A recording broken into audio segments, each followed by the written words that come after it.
Hello everyone, कैसे हैं आप सभी। वेलकम करती हूँ माधुरी आप सभी का एमडी लो क्लासेस में। आज आपको मैं डबल जियोपार्डी, दोहरे दंड से संरक्षण, इस टॉपिक से रिलेटेड मैं आपको कंप्लीट डिटेल बताने वाली हूँ with case laws, with object, with essential element, ताकि मेंस पॉइंट ऑफ व्यू से अगर ये आपका क्वेश्चन आता है तो आप इनमें से इन चीजों को आप लिख सकते हैं और अपनी मेंस के आंसर राइटिंग प्रिपेयर कर सकते हैं। ये टॉपिक जो है वेरी इंपॉर्टेंट है क्योंकि फंडामेंटल राइट से कनेक्टेड है। फंडामेंटल राइट में ये टॉपिक दिया हुआ है, यहाँ से अपने प्रीलिम्स के क्वेश्चन और इंटरव्यू के क्वेश्चन भी बनते हैं। देखो, बात कर रही हूं मैं डबल जियोपार्डी, हिंदी में लिखेंगे हम इसको, हिंदी में कहते हैं दोहरे दंड से संरक्षण। दोहरे दंड से संरक्षण। देखो, इस आर्टिकल को हम पढ़ते हैं कॉन्स्टिट्यूशन के आर्टिकल 20 क्लोज 2 में।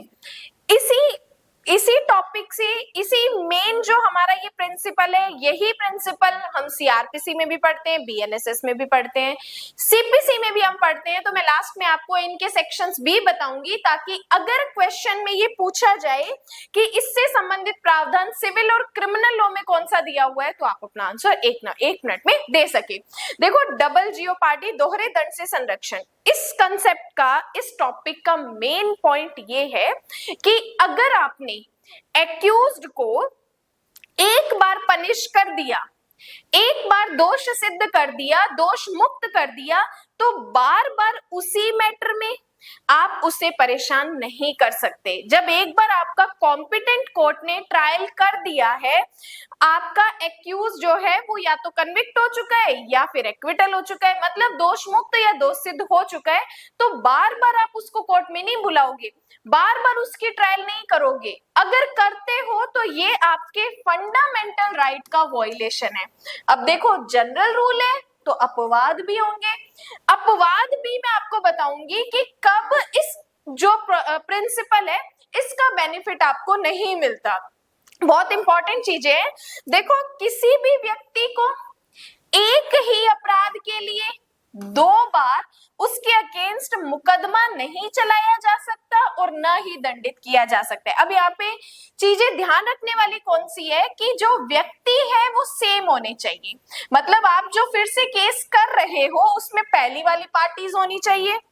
दूसरा, जिन फैक्ट्स पे या जिन कॉज ऑफ एक्शन पे आप केस कर रहे हो वो भी पहले वाले होने चाहिए। मैं आपको ये बता रही हूं कि इस आर्टिकल का या इस फंडामेंटल राइट का बेनिफिट हमें कब मिलेगा, जब पार्टी सेम हो, जब फैक्ट वही हो, जब कॉम्पिटेंट कोर्ट ने सुना है, जब एक्विटल या कन्विक्शन किया है, तब इस प्रिंसिपल का हमें बेनिफिट मिलता है।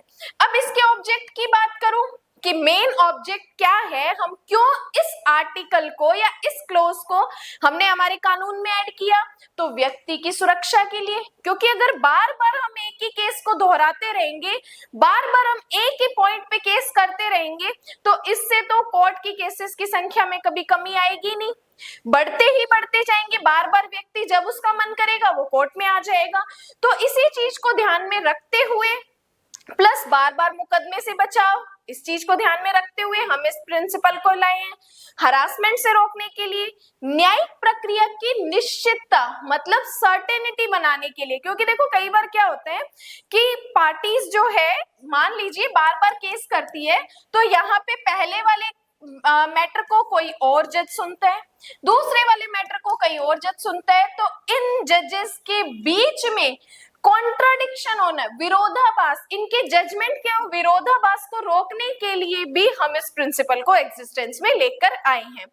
अब देखो, ये मैंने आपको बताया 20 क्लोज 2 में पढ़ते हैं, ये हमारा एक मूल अधिकार है डबल जियोपार्डी का। सीआरपीसी या बीएनएसएस में भी पढ़ते हैं, सीपीसी में भी हम पढ़ते हैं। अब बेरेक क्या कहता है कि no person shall be prosecuted, मतलब कि वो व्यक्ति प्रोसिक्यूटेड मतलब हम उसके अगेंस्ट अभियोजन नहीं चला सकते और ना ही उसे पनिश कर सकते हैं फॉर द सेम ऑफेंस, उसी अपराध के लिए, या मोर देन वंस, जो हम एक बार डिसाइड कर चुके हैं, तब बार बार हम ना तो उसका अभियोजन करेंगे और ना ही हम उसे पनिश करेंगे। फिर कहते हैं कि किसी व्यक्ति को एक ही अपराध के लिए एक से अधिक बार अभियोजित और दंडित नहीं किया जाएगा। यहाँ पे देखो, प्रोसिक्यूशन और पनिशमेंट दोनों इंपॉर्टेंट है। अब देखो यहाँ पे अगर कन्विक्शन नहीं हुआ है, पहले से कोई केस चल रहा है, ट्रायल चल रहा है, तब इसका बेनिफिट नहीं मिलेगा। 20(2) का बेनिफिट कब मिलेगा? जब आपका जजमेंट आ चुका है, आपका मैटर डिसाइड हो चुका है, या तो आपको दोष सिद्ध किया जा चुका है या फिर दोष मुक्त किया जा चुका है, तभी आपको इस आर्टिकल का बेनिफिट मिलेगा। अदरवाइज आप याद करो सीपीसी का सेक्शन नंबर 10, सीपीसी का सेक्शन 10 कहता है जब आपका कोई ऑलरेडी केस चल रहा है और वही पार्टी दूसरा केस करती है, तब हम उस केस को एक्सेप्ट तो कर लेते हैं, लेकिन हम उसकी ट्रायल को रोक देते हैं, क्योंकि वो केस ऑलरेडी किसी कोर्ट में पेंडिंग चल रहा है। तो जब तक उसका डिसीजन नहीं आ जाता, तब तक बाद वाला केस एक्सेप्ट तो हम करेंगे, लेकिन उसका आगे विचारण नहीं करेंगे। अब देखो डबल जीओ पार्टी के लिए 3 एसेंशियल चीजें आपको ध्यान रखनी है। पहला, सेम पर्सन, दोनों केसेस में पार्टीज पक्षकार सेम होने चाहिए। सेकंड कहता है सेम ऑफेंस, दोनों पार्टीज में अपराध जो है वो सेम होना चाहिए, पहले केस में भी अपराध सेम होना चाहिए, दूसरे वाले में भी अपराध सेम होना चाहिए। इसके अलावा थर्ड कहता है कि पहला मुकदमा प्रोसिक्यूशन प्लस पनिशमेंट के साथ समाप्त होना चाहिए, उसमें ट्रायल भी हुई है, उसमें कोर्ट का जजमेंट भी आया है या डिक्री भी आई है, तभी इसका बेनिफिट आपको मिलेगा। इसके बाद बात करते हैं कि ध्यान से सुनना, अगर आपकी पहली प्रोसीडिंग एडमिनिस्ट्रेशन लेवल की है, दूसरी प्रोसीडिंग क्रिमिनल है, तो 20(2) का बेनिफिट नहीं मिलेगा, क्योंकि 20(2) का बेनिफिट लेने के लिए आपकी पहली प्रोसीडिंग और बाद वाली प्रोसीडिंग सिमिलर होनी चाहिए। क्रिमिनल प्रोसीडिंग पहली हुई, दूसरी भी क्रिमिनल होगी, तभी बेनिफिट मिलेगा। अगर पहली सिविल प्रोसीडिंग थी और दूसरी क्रिमिनल है, तो बेनिफिट नहीं मिलेगा, क्योंकि मामला दोनों में सेम होना चाहिए, नेचर दोनों की सेम होनी चाहिए। अब जैसे कि एग्जांपल देती हूँ आपको, एक गवर्नमेंट स्कूल का एक टीचर था, ध्यान से सुनना, एक गवर्नमेंट स्कूल का टीचर था जिसको रिश्वत लेते हुए पकड़ा गया, जिसको रिश्वत लेते हुए पकड़ा गया। अब यहाँ पे अथॉरिटी ने पहला स्टेप लिया, उसको जॉब से निकाल दिया, जॉब से रेस्टिकेट कर दिया, फिर इसके अगेंस्ट कोर्ट में केस भी हुआ। अब यहाँ पे इस टीचर ने कहा कि सर मुझे पनिशमेंट मिल चुकी है, मुझे जॉब से रेस्टिकेट कर दिया है, अब वापस से मेरे ऊपर क्यों क्रिमिनल केस किया जा रहा है? यहाँ पे मुझे आर्टिकल 20(2) का बेनिफिट मिलेगा, क्योंकि मेरी पहले पनिशमेंट मुझे मिल चुकी है। तो सुप्रीम कोर्ट बोलता है सॉरी भाई, आपकी जो पहली प्रोसीडिंग चली थी वो एडमिनिस्ट्रेशन लेवल की थी, अब जो प्रोसीडिंग चली है वो क्रिमिनल नेचर की है, तो यहाँ पे आपको इस 20(2) का बेनिफिट नहीं मिलेगा, क्योंकि 20(2) हमें कहता है कि जब दोनों कार्यवाही जो है वो इक्वल नेचर की होनी चाहिए। ठीक है, तो ये वेरी वेरी वेरी इंपॉर्टेंट है। इस इलस्ट्रेशन को आप अपने एग्जाम पॉइंट ऑफ व्यू में भी लिख सकते हो। तो पहली प्रोसीडिंग यहाँ पे हमें कहा है कि पहली प्रोसीडिंग अगर कोई डिपार्टमेंटल है तो डबल जीओ पार्टी लागू नहीं होगा, पहली प्रोसीडिंग सिविल है और दूसरी क्रिमिनल तो भी नहीं होगा, पहली प्रोसीडिंग में एफआईआर हुई थी तब भी नहीं होगा, पहली प्रोसीडिंग इन्वेस्टिगेशन थी तब भी यहाँ पर लागू नहीं होगा। तो यहाँ पर दोनों प्रोसीडिंग का इक्वल होना जरूरी है। इसके अलावा हम एक लैटिन मैगजीन पढ़ते हैं, ऑटरफॉइस एक्विट और ऑटरफॉइस कन्विक्शन, कि पहले दोषी ठहराना या पहले दोष मुक्त करना जरूरी है।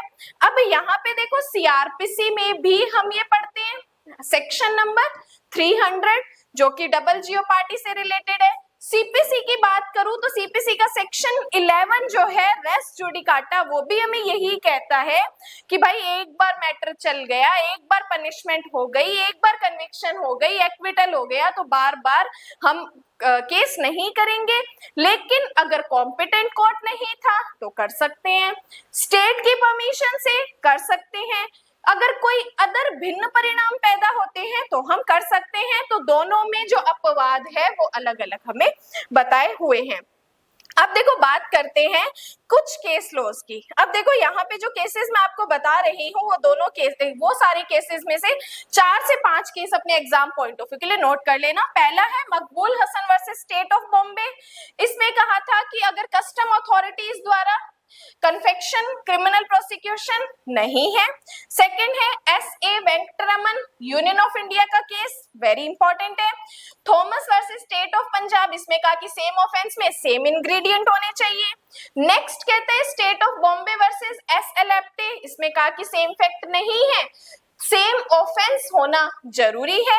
इसके अलावा कोलावीरा राघव का केस है जिसमें कहा कि अगर इंग्रेडिएंट सेम है, दो अलग अलग धाराओं के अंदर 2 बार ट्रायल हुई है, तो फिर यहाँ पे डबल जीओपार्डी का बेनिफिट मिलेगा। मोहम्मद का case state of Andhra Pradesh का जो है वेरी वेरी वेरी इंपॉर्टेंट है। तो इनमें से 6 से 7 केसेस में आप अपने एग्जाम में 3 या 4 लिख सकते हैं। तो ये आज जो है डबल जीओपार्डी, दोहरे दंड से संरक्षण हमारा एक मूल अधिकार है। क्रिमिनल लॉ में हमारा एक कॉन्स्टिट्यूशनल राइट है, सिविल लॉ में भी हमारा एक संवैधानिक अधिकार है जो कि हम इन लॉज में पढ़ते हैं। यहाँ पर जो मैंने आपको चीजें बताई है, ये सारी चीजें आप अपने एग्जाम पॉइंट ऑफ व्यू से नोट कर सकते हैं, इनको देख के आप अपने नोट्स भी प्रिपेयर कर सकते हैं। और अगर इस जो मैं यहाँ पे आपको बता रही हूँ इसकी अगर आप पीपीटी या पीडीएफ लेना चाहते हैं तो इसकी पीडीएफ जो है एमडी लॉ क्लासेस के 399 न्याय यात्रा बैच में डेली आती है। इसी 399 न्याय यात्रा बैच में अपना बीएनएस चल रहा है, बीएनएस के मंडे टू फ्राइडे लेक्चर आते हैं। पोक्सो हम इसमें कर चुके हैं, डीबी अपना यहाँ पे चल रहा है। तो इस मेंबरशिप को आप यूट्यूब पे बाय करके और अपने एमडी लॉ क्लासेस की इन लेक्चर्स का बेनिफिट ले सकते हो। इसी के अलावा न्यू ईयर पे अपना एक फाउंडेशन बैच स्टार्ट हो रहा है, जुडिशरी, एपीओ, एडीपीओ, जेलों के अकॉर्डिंग। किसी भी स्टेट का अगर आप इनमें से कोई बैच लेना चाहते हैं तो उसके लिए डिस्क्रिप्शन में एक नंबर होगा, उससे आप मुझे कांटेक्ट कर सकते हैं। आज के लिए इतना ही, बाकी हम पढ़ेंगे नेक्स्ट क्लास में। लेक्चर हेल्पफुल लगा है तो फटाफट लाइक कर दो और अपने फ्रेंड्स के साथ एमडी लॉ क्लासेस को शेयर कर दो। आज के लिए धन्यवाद एंड जय हिंद।